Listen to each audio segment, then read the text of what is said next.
Bonsoir chers auditeurs et chères auditrices de notre web radio R212. Ce soir, notre chroniqueur invité, Aziz Bousseta, partage avec nous son analyse approfondie des tensions croissantes entre le Maroc et l'Algérie dans son article intitulé Bruit de bottes au Maghreb. Voici ce contenu en podcast, pour vous.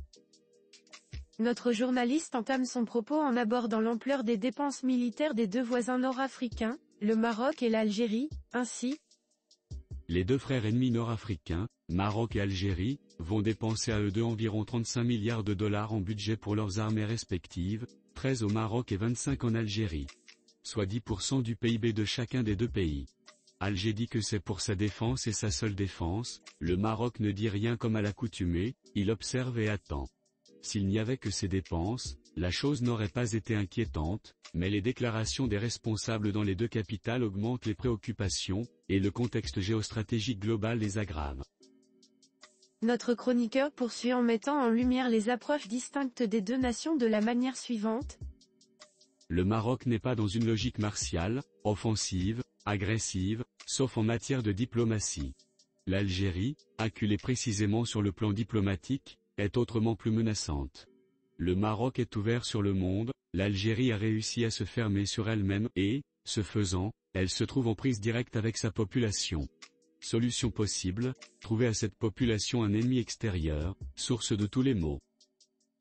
Aziz Bousseta enrichit son analyse en retraçant les évolutions des relations algéro-marocaines en expliquant que, depuis l'avènement du roi Mohamed VI en 1999, l'Algérie a connu deux présidents, Abdelaziz Bouteflika et Abdelmajid Tebboune, l'intérimaire de 2019 important peu. Si, avec le premier, marocain de cœur, les relations avaient pu être maintenues, ambassade active, canaux de discussion ouverts, circulation aérienne normale, et même un peu de contrebande des deux côtés, avec le second, les choses se sont singulièrement et rapidement détériorées. Les raisons en sont multiples et chaque partie en impute la responsabilité à l'autre. L'auteur explore ensuite l'influence des opinions publiques respectives en disant: le facteur aggravant aujourd'hui la situation de plus en plus délétère entre les deux voisins sont les peuples.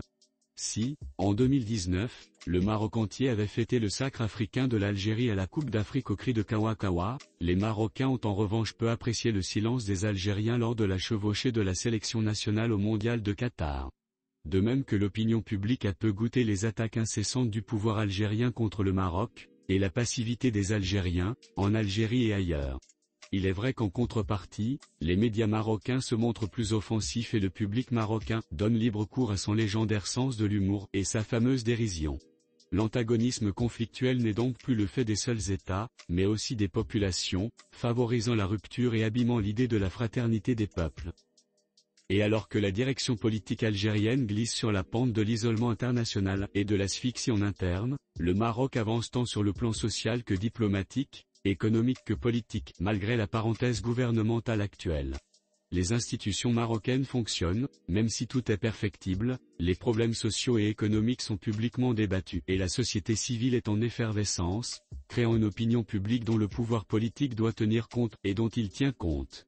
Rien de tel en Algérie où la contestation, de quelque niveau qu'elle soit et sur quelque sujet qu'elle porte, équivaut à un aller simple, pour longtemps, vers la case prison.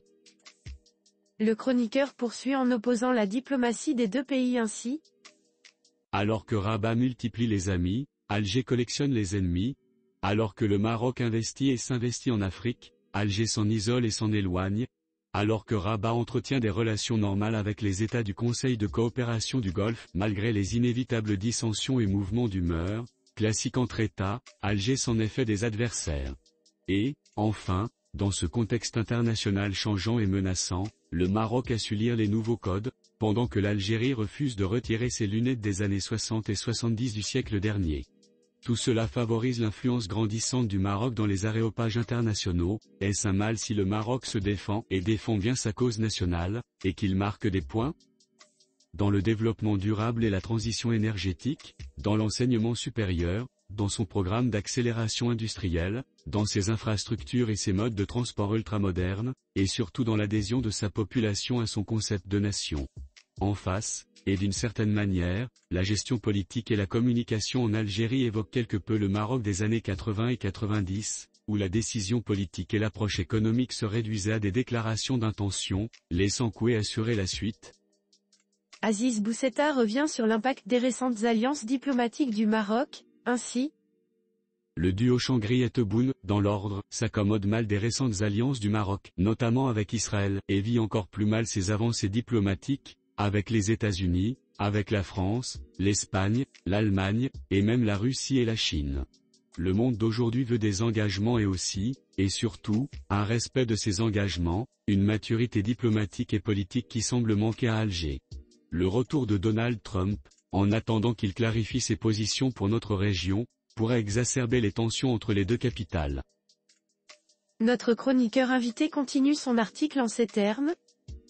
Ce 6 novembre, rompant avec une tradition de discours faite de main tendue et de conciliation, le roi Mohamed VI a été plus rude en direction de l'Algérie. 2 jours après, le ministre des Affaires étrangères Nasser Bourita, intervenant au Parlement, a mis en garde contre les velléités guerrières d'Alger, soupçonnant la junte civile à Alger de vouloir transformer le conflit diplomatique en confrontation armée. Le lendemain, comme pour lui donner raison, le Polisario attaque et cible la ville de Mabès, évitant de justesse un carnage de civils réunis en agape festive. Ce n'est pas la première fois. L'année dernière, ce type d'attaque aveugle avait causé un mort et, à plus d'une reprise, d'autres drames ont pu être empêchés au dernier moment. 2014, tir algérien à travers la frontière, visant des civils, dont un a été grièvement touché. En 2021, l'armée algérienne s'était tranquillement invitée dans la région de Figuig pour sommer une trentaine de familles vivant là, sur leurs terres, d'évacuer sous peine d'arrestation. En 2023, des jeunes vacanciers angesquis ont été pris en chasse par les gardes-côtes, qui ont ouvert le feu, faisant 2 tués. Pour conclure, Bousseta nous rappelle que le récent et très résolu alignement de la France sur la position marocaine et l'élection de Donald Trump, qui avait reconnu la souveraineté du Maroc sur ses provinces sahariennes, ajoute à l'irascibilité des généraux algériens, qui voient bien les Russes ménager Rabat et s'approcher du royaume, accord de pêche, atomes. Faut-il donc craindre des provocations plus rugueuses que celles qui se sont déjà produites? Faut-il s'alarmer de voir les généraux d'Alger laisser, ou feindre de laisser la bride sur le cou des chefs sahraouis, qui n'agissent en fait que sur ordre et comme proxy? Faut-il redouter le coup de folie d'un général, ou du général Changria, dont l'animosité à l'égard du Maroc est connue? Oui, rien n'est plus dangereux qu'un bruit de bottes sous un képi en stress. Et pourtant, disait Clémenceau, la guerre est une chose bien trop sérieuse pour être confiée à des militaires. Rédigé par Aziz Bousseta. Sur cette note, chers auditeurs de la web radio R212, merci d'avoir été à l'écoute de ce podcast et de nous avoir rejoints dans cette réflexion sur les relations au Maghreb. Votre fidélité est notre plus belle récompense. À très bientôt pour un nouveau moment d'échange et de découverte.